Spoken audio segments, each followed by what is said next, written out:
Okay, there we are. Welcome everyone. Had to run through the stuff to be able to go live. We don't have our normal operator here, so he'll be gone now and again. So I'll have to take over. But it's pretty easy. So I was able to do it. We are in Judges 20, and last week where we left off was a pretty awful situation. Yeah.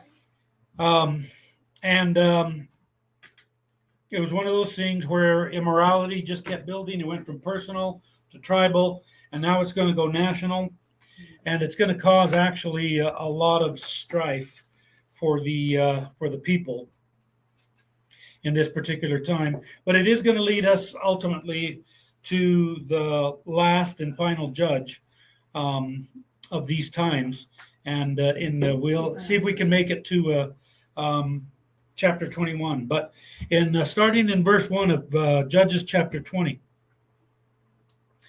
The concubine had been split up, had been delivered all over the nation of Israel, the Canaanite land, and so the result of that is going to be this basically this infighting and this actual war that takes place. And it says, then all the sons of Israel from Dan to Beersheba, including the land of Gilead, came out, and the congregation assembled as one man to Yahweh at Mizpah. And the chiefs of all the people, even all the tribes of Israel, took their stand in the assembly of the people of God, 400,000 foot soldiers who drew the sword. So it's not a small crowd, and these are all warriors. These are just men. Verse 3, now the sons of Benjamin heard that the sons of Israel had gone up to Mizpah, and the sons of Israel said, tell us, how did this wickedness take place? And of course, referencing back to what happened in the prior chapter. And verse 4, so the Levite, the husband of the woman who was murdered, answered and said, I came with my concubine to spend the night at Gibeah, which belongs to Benjamin. But the men of Gibeah rose up against me and surrounded the house at night because of me, and they intended to kill me. Instead, they ravished my concubine so that she died. And I took hold of my concubine and cut her in pieces and sent her throughout the land of Israel's inheritance. For they have committed a lewd and disgraceful act in Israel. Behold, all you sons of Israel, give your advice and counsel here. So he did it for the purpose of bringing everybody together, and that's exactly what they did. It served the purpose that it was meant for. And remember that this was akin to what took place in Sodom and Gomorrah. And this is why. This is a great evil that had taken place. And so this is the result of it. Verse 8, now then all the people arose as one man, saying, not one of us will go to his tent, nor will any of us return to his house. But now this is the thing which we will do to Gibeah. We will go up against it by lot. And we will take 10 men out of 100 throughout the tribes of Israel, and 100 out of 1,000, and 1,000 out of 10,000, to supply food for the people. And when they come to Gibeah of Benjamin, they may punish them all the disgraceful acts that they have committed in Israel. Thus all the men of Israel were gathered against the city, united as one man. So this is their game plan. They're not going to go in full force, but they're going to take enough people to do what needs to be done. And also leave people behind to make sure that everybody else's needs are taken care of. Verse 12, then the tribes of Israel sent men throughout the entire tribe of Benjamin, saying, what is this wickedness that has taken place among you? Now then, deliver up the men, the worthless fellows, and if you remember, that's the sons of Belial, the sons of the devil, essentially, or the satanic one, fellows of Gibeah, that we may put them to death and remove this wickedness from Israel. Now that would have squashed the whole deal. So, because remember, blood for blood, eye for eye, tooth for tooth.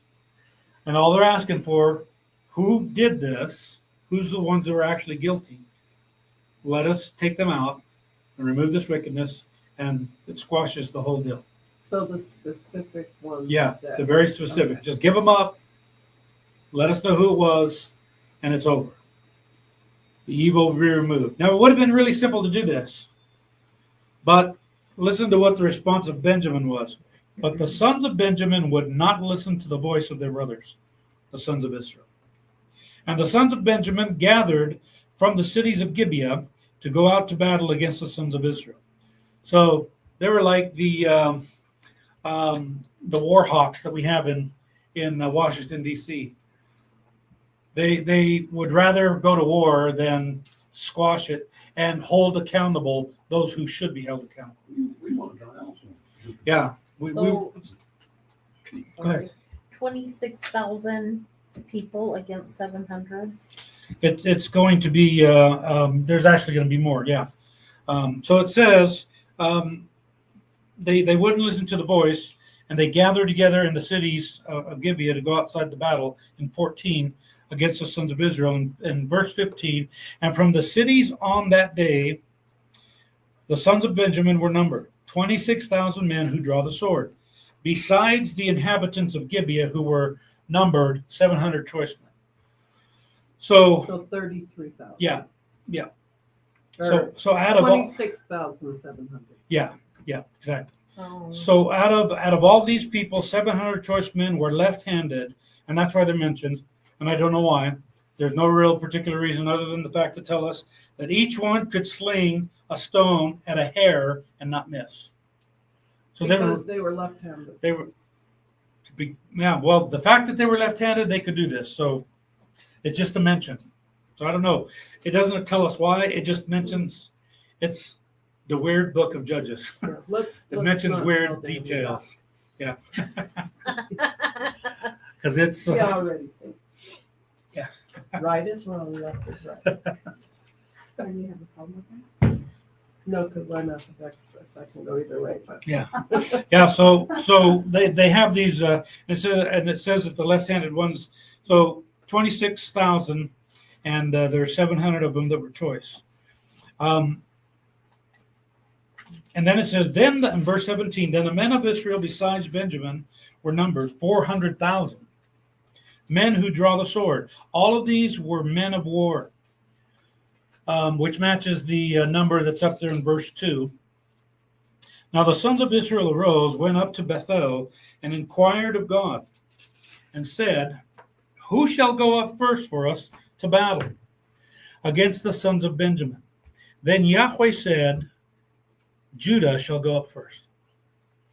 So at least the thing that they're doing is they're at least asking of God. They know that they want God involved in this, so they're asking, they're seeking him so that he can give them some guidance. And so this is the first thing, who's going to go up first? And he says that Judah is the one who should go up first. Right? What's that? Brother? Yeah, they're all interrelated, yeah. These are all tribes at this point, so the brothers are long and gone, but yeah, it's the sons, the progeny of the brothers. Verse 19. So the sons of Israel arose in the morning and camped against Gibeah, and the men of Israel went out to battle against Benjamin, and the men of Israel arrayed for battle against them at Gibeah. Then the sons of Benjamin came out of Gibeah and fell to the ground on that day 22,000 men of Israel. But the people, the men of Israel, encouraged themselves and arrayed for battle again in the place where they had arrayed themselves the first day.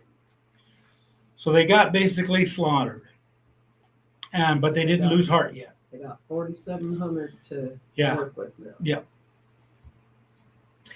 And the sons of Israel went up and wept before the Lord, before Yahweh, until evening, and inquired of Yahweh, saying, shall we draw near for battle against the sons of my brother Benjamin? And Yahweh said, go up against them. Then the sons of Israel came against the sons of Benjamin a second day. And Benjamin went out against them from Gibeah the second day and felled to the ground again 18,000. So now it's upwards of 30,000, right?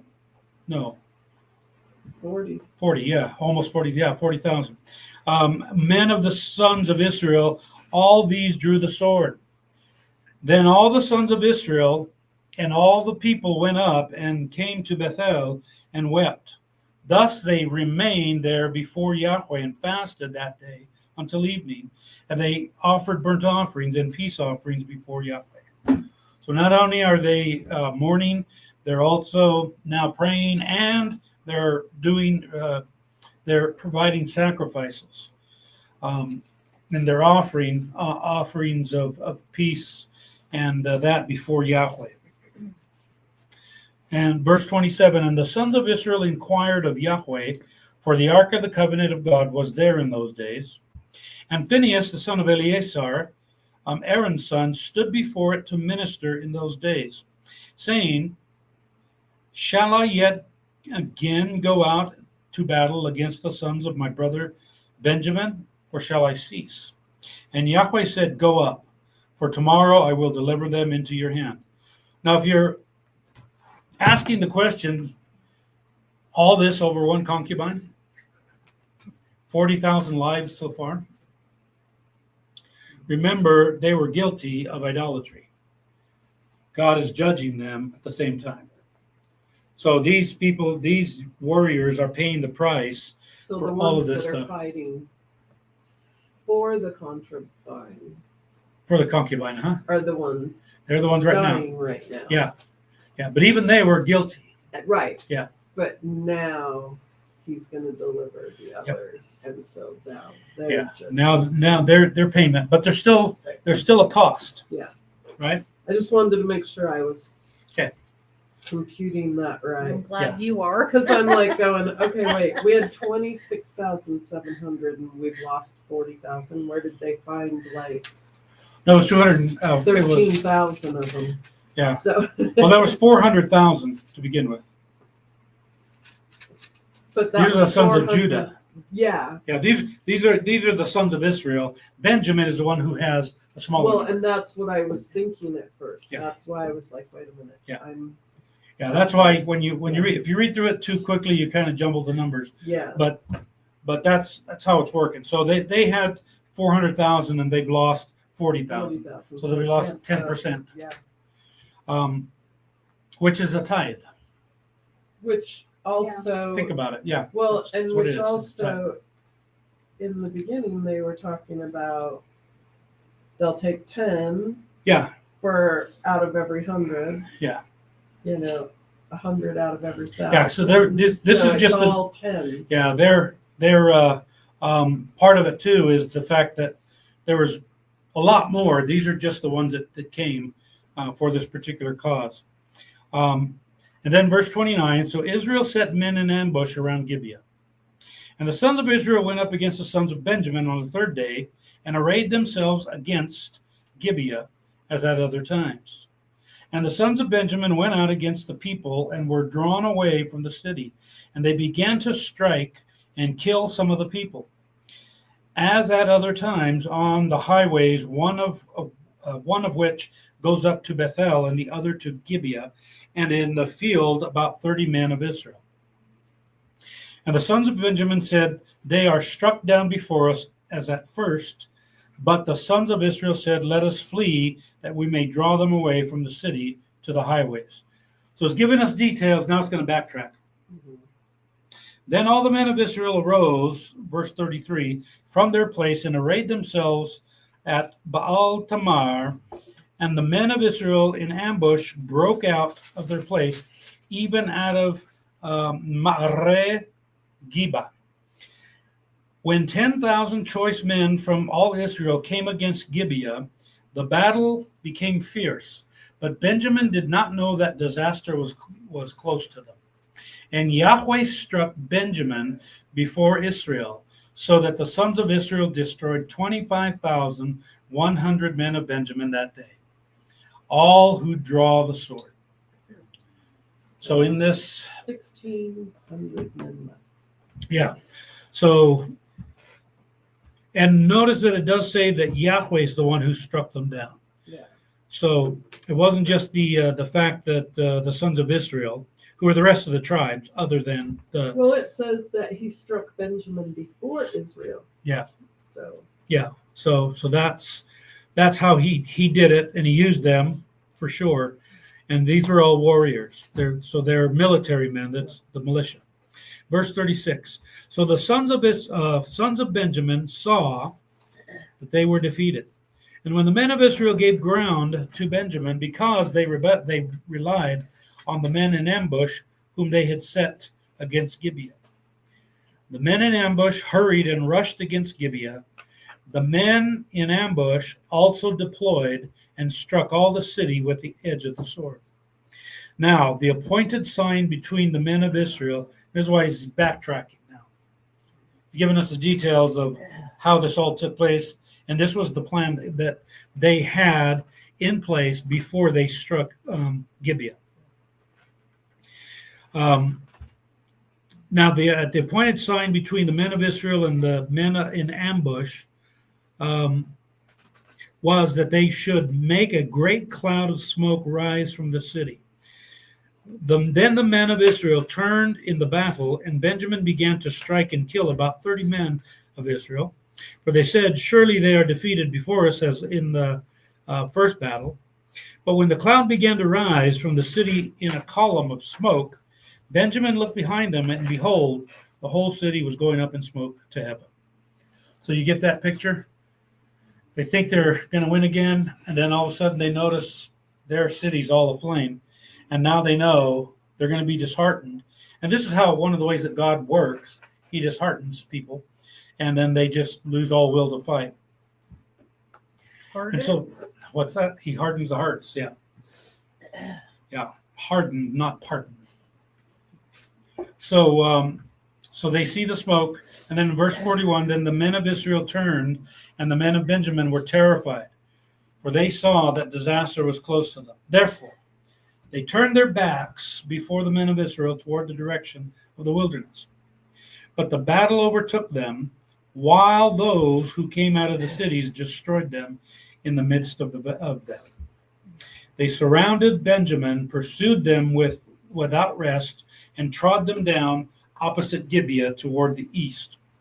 Thus 18,000 men of Benjamin fell. All these were valiant warriors. The rest turned and fled toward the wilderness to the rock of Rimmon. But they caught 5,000 of them on the highways and overtook them at Gidom and killed 2,000 of them. So all of Benjamin who fell that day were 25,000 men who draw the sword. All of these were valiant warriors. But 600 men turned and fled toward the wilderness of the rock of Rimmon, and they remained at the rock of Rimmon 4 months. So this wasn't just a short 1 day, 2 day, 3 day thing. This went on. Verse 48, then the men of Israel turned back against the sons of Benjamin and struck them with the edge of the sword, both the entire city with the cattle and all they found. They also set on fire all the cities which they found. So this wasn't just a simple war. They were also going to destroy the cities and all these things. So basically they're treating them as doing what they were supposed to do, in the beginning. but to the foreigners, not Yeah. to their own people. Yeah. But this is what sin had done. It had degraded them to a place where God had to judge them, and he's using this as part of the judgment. And they're killing one another. And this is what the idolatry, turning your back against God. And even in the midst of this, they still are turning to God and asking. And he did deliver what he said he would. And but unfortunately, they all had to pay. There was a price to pay for everything that they had done. Chapter 21. Now the men of Israel had sworn in Mizpah, saying, none of us shall give his daughter to Benjamin in marriage. Now that's a detail for the rest of the chapter. So the people, verse 2, so the people came to Bethel and said there before God, or sat there before God until evening, and lifted up their voices and wept bitterly. And what are they crying about? And they said, "Why, O Yahweh, Elohim of Israel, has this come about in Israel, so that one tribe should be missing today in Israel?" And it came about the next day that the people arose early and built an altar there and offered burnt offerings and peace offerings. Then the sons of Israel said, "Who is there among all the tribes of Israel who did not come up in the assembly to Yahweh?" For they had taken a great oath concerning him who did not come up to Yahweh at Mizpah, saying, "He shall surely be put to death." Now, see, these are vows and things. We've talked about vows that they are making as a whole people. And it's just sometimes more costly than you want it to be. And so they said, "We won't even give them our daughters anymore. And anyone who doesn't come up, they're going to be put to death." So these are people who should have come up, but they didn't. And so now they're saying, well, who didn't come up? And the sons of Israel were sorry for their brother Benjamin and said, "One tribe is cut off from Israel today. What shall we do for wives, for those who are left, since we have sworn by Yahweh not to give them any of our daughters in marriage?" So now they're having to come up with another plan. What are we going to do? We don't want them to be cut off. So there were some that obviously lived. So when one of the things that we have to understand there's a lot of hyperbole that's used, or a lot of language that's used that's not literal. So when they say that the brother Benjamin has been cut off, obviously there's men that are there, but they're thinking about how are they going to reproduce if there's no, They'll die off. Yeah, they're going to die off eventually. And so here's what are we going to do? We don't want that to happen. So they at least have that much concern about all the things that are going on. And they said, what one is there of the tribes of Israel who did not come up to Yahweh at Mizpah? And behold, no one had come up to the camp from Jabesh Gilead to the assembly. For when the people were numbered, behold, not one of the inhabitants of Jabesh Gilead was there. And the congregation sent 12,000 of the valiant warriors there and commanded them, saying, "Go and strike the inhabitants of Jabesh Gilead with the edge of the sword, with the women and the little ones." So go kill all the men and kill their wives and their children. That's their great plan that they come up with. That's how much sin distorts the mind. They're all jacked up. Then it says, verse 11, "And this is the thing that you shall do. You shall utterly destroy every man and every woman who has lain with a man." And they found among the inhabitants of Jabesh Gilead 400 young virgins who had not known a man by lying with him. And they brought them to the camp at Shiloh, which is in the land of Canaan. Verse 13, "Now, then the whole congregation sent word and spoke to the sons of Benjamin, who were at the rock of Rimmon, and proclaimed peace to them. And Benjamin returned at that time, and they gave them the women who they had kept alive from the women of Jabesh Gilead." So they're still Jewish women, but now So out of the 400, they're kidding her, yeah. "Yet they were not enough for them. And the people were sorry for Benjamin, because Yahweh had made a breach in the tribes of Israel. When the elders of the congregation said, 'What shall we do for wives for those who are left, since the women are destroyed out of Benjamin?' And they said, 'There must be an inheritance for the survivors of Benjamin, that a tribe may not be blotted out from Israel. But we cannot give them wives of our daughters. For the sons of Israel had sworn, saying, Cursed is he who gives a wife to Benjamin.'" So there's a little bit more detail. Not only did they make a vow, they cursed anybody that would do that. So why don't they pray about it and see what God does? Yeah. Well, the answer is going to be at the very last verse. Yeah. So in verse 19, they said, "Behold, there is a feast of Yahweh from year to year in Shiloh, which is on the north side of Bethel, on the east side of the highway that goes up from Bethel to Shechem, and on the south side of Lebanon. And they commanded the sons of Benjamin, saying, Go and lie in wait in the vineyards, and watch. And behold, if the daughters of Shiloh come out to take part in the dances, then you shall come out of the vineyards, and each of you shall catch his wife from the daughters of Shiloh, and go to the land of Benjamin. This is their great plan.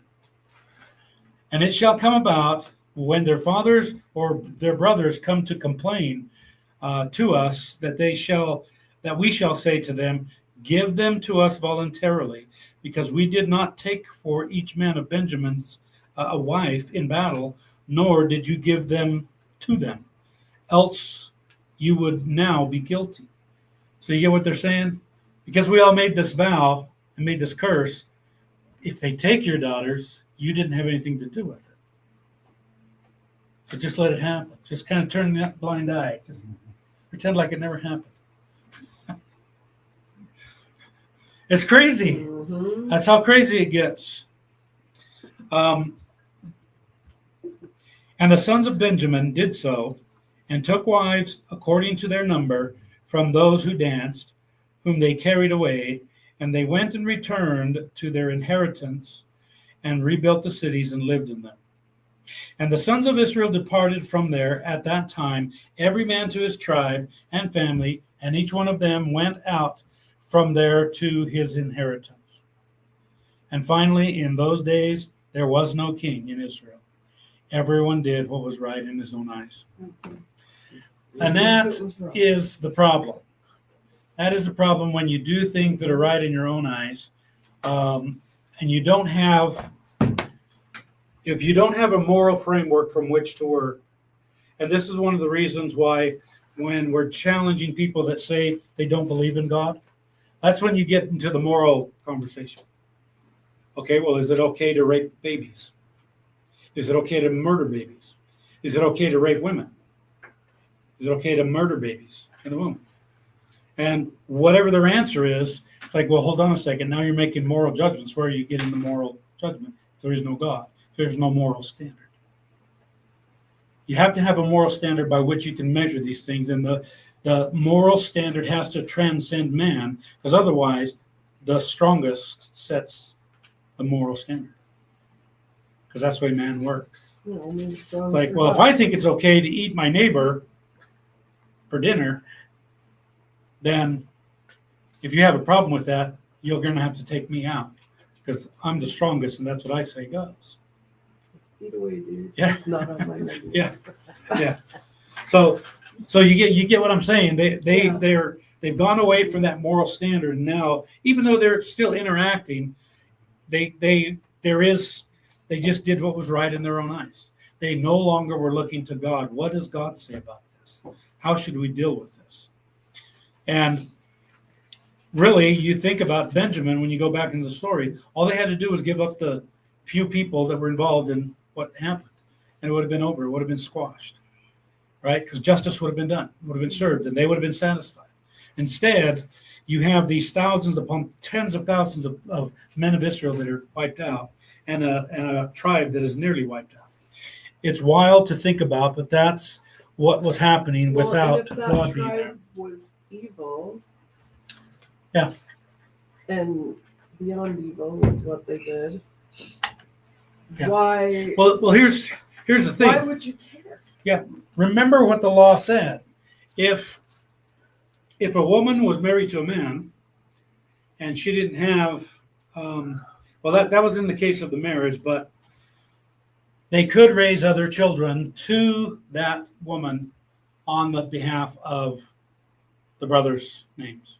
Remember, that's part of the the husband died, the husband died, brothers, or is killed or something like that. Something yeah. important. So why happens. couldn't they? Yeah, exactly. There's other things that God had already put in place that probably could have been a better solution or the right solution.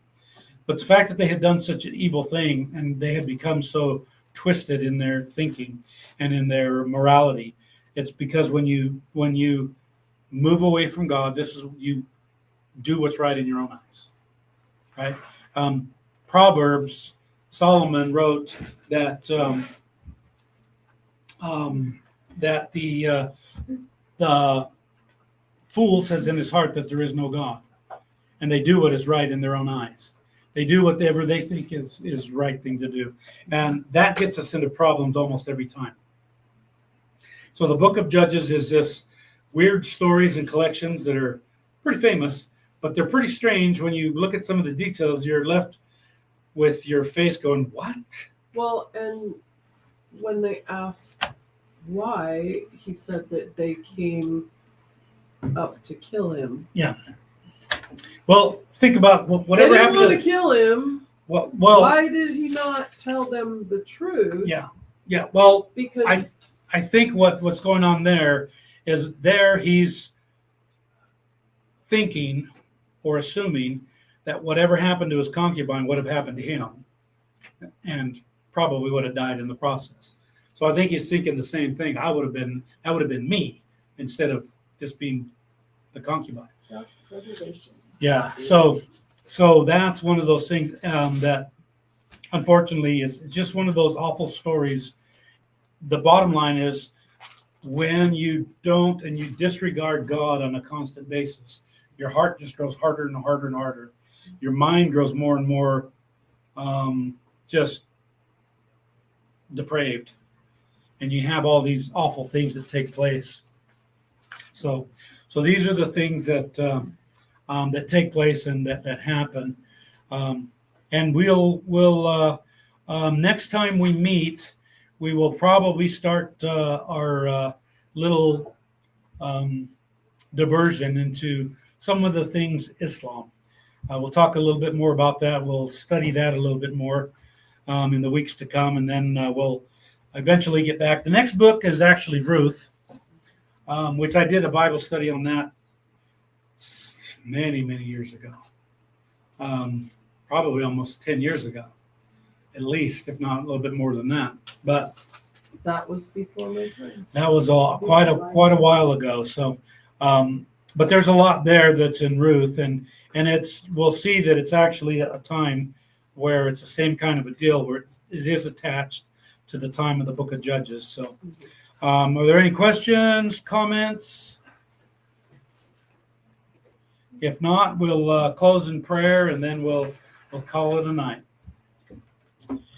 Father, thank you for your graciousness and your kindness towards us, Lord. Thank you for the fact that you have paid the price, that you sent your Son to pay that price, and that we can come to you in all things, Lord, in all circumstances. Father, thank you for your graciousness and your kindness. Thank you for sharing with us these awful stories that are in Scripture, that you've not tried to whitewash what people are, and help us to reflect on that this could be our very same condition, and that when we stray from who you are and what you have said, and when we don't seek you and trust you enough to come to you and to frame our lives around you, these are the very things that we can be caught up in. And we would be like the people at that time. There was no king, and they did what was right in their own eyes. Father, help us to never forget that you've given us that moral standard and its perfection, and we can't meet it, but Jesus did. And that he is the one who we look to in all of these situations. And Lord, we thank you for everything.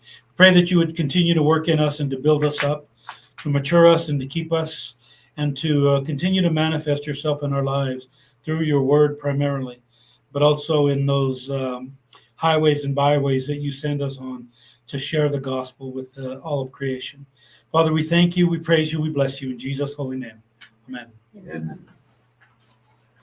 All right. So my Bible was printed in China. Half of the United States is probably. That's what I was thinking.